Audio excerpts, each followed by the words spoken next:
Another fun thing we can do with this synthesizer in particular, unlike so many other synthesizers of the 1970s and probably 80s to some degree, because it has two filters and because those filters are not burdened being low pass filter only, it has two state variable filters. So you have the ability of choosing different types of filters. And there are so many things that can happen when you choose, when you have this functionality. One of them is formants, which I may try in the next video. But the other one is just simply having two different types of filters allows you to do things you can't do with a single type of filter or one filter by a great stretch of the imagination. And one of the things you can do is this.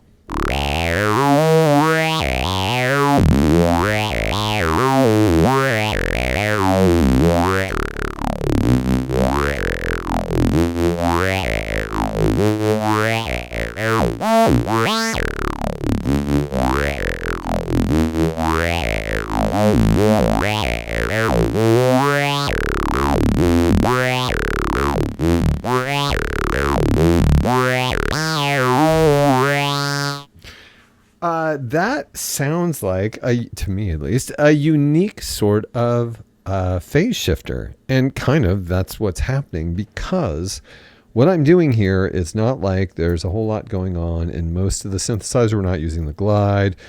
We're not using, detuning much. The VCOs are set to the same settings. The PWM doesn't even need to be on. We have basically the same settings for both things until we get to the filters, and one of the filters is a low pass and the other is a high pass. And so what I've basically done by doing this is create a totally insane band pass filter as the two filters, because these two filters are set to the two different types. One is letting the high pass, let the high stuff through and occasionally blocking the low stuff, and the other one is letting the low stuff through and occasionally blocking the high stuff, which creates a sort of band in the middle between these where stuff is allowed through, moving back and forth. But because I have set these to low frequency modulation, they are no longer, it's not the band that's created is a wacky band, and because the cutoff frequency is in a different place, it means that the shape of the band is changing as it is swept back and forth by the LFO modulation. And that is a place that is rife with interesting outcomes, like this one that just sounds like a synth sound put through some sort of like a two-stage filter or two-stage phase shifter, I guess.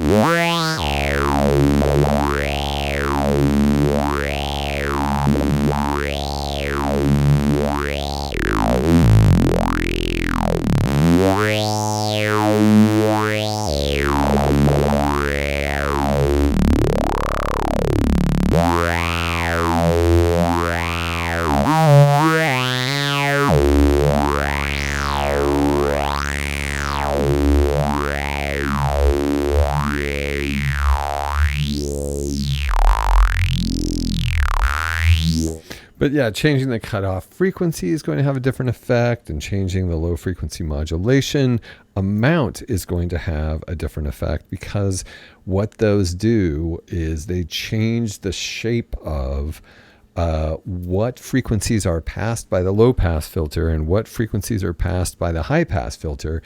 And then as they're shifting those, the band pass you're creating is changing shape as it moves across the spectrum of harmonics present in your two oscillators.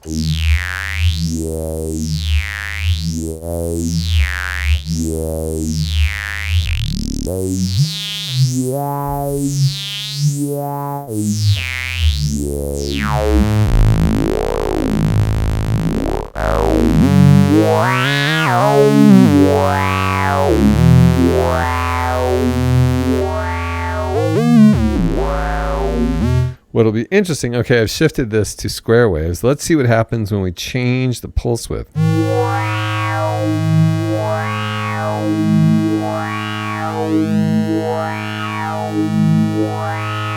Get some different outcomes. What happens if we add pulse width modulation?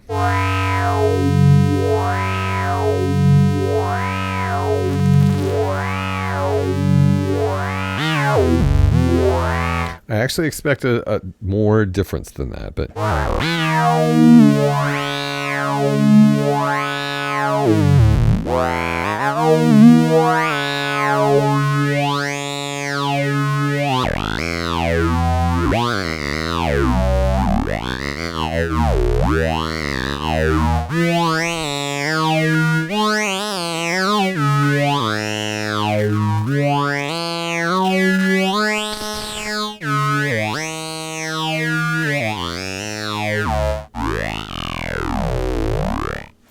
anyway, those are some fun things you can do with basically creating a single bandpass filter that varies in its band placement and shape through modulation,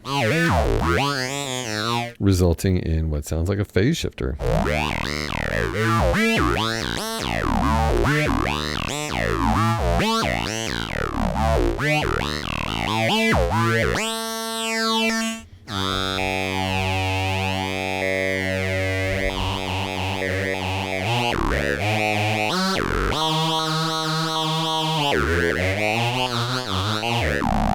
That's interesting. I basically changed our LFO to sample and hold, which is a totally different thing, but it is kind of, again, reshaping the band randomly while the sine wave output from the LFO is changing the pulse width modulation.